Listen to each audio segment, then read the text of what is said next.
hand signals for your tricks and how you start introducing those into your program.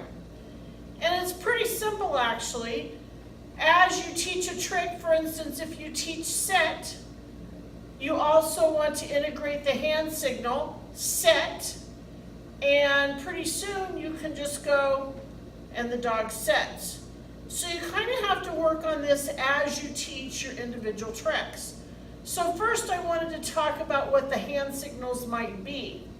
For Jammer and I, sit is simply an ice cream scooping motion, bringing my hand up to the sky. Set. Okay, drop or down is raising my hand up, down.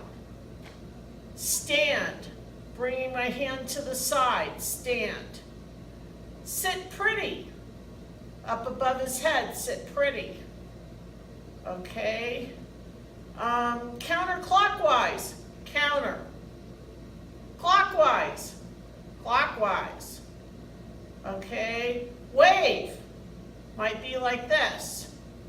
Chorus line kicks, paw, paw, paw, paw.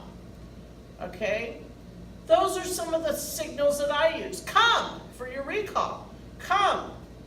All right, those are the types of tricks we use. Let's see if Jammer can help show those. Jammy, come. Hurry, hurry, hurry, hurry. Yay! Set. Counter. Set. Stand. Clock. Set. Sit pretty.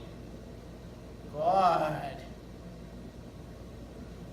Down. Well, we didn't ask for it over, but it was a down. Okay. He likes that trick. Wait, wait.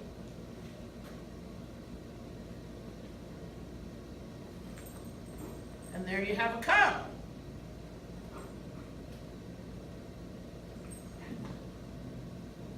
All right, good job. So you want to think about what your signals are going to be, and as you teach, Jammer, come here, sit.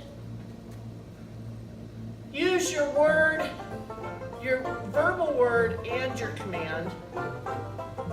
Stand, okay? And pretty soon, you can just use, pardon me, your hand signals. Good dog. Okay? Now, I'm working in pretty close right now. Ideally, you want to be able to get further and further away using your hand signals. But this is how you're going to start. Just decide which signals you want to work on. And you've got 6 hand signals, and there's an intermediate trick completed. Good job, guys. Let me know what you guys decide to use for your signals. Talk to you later.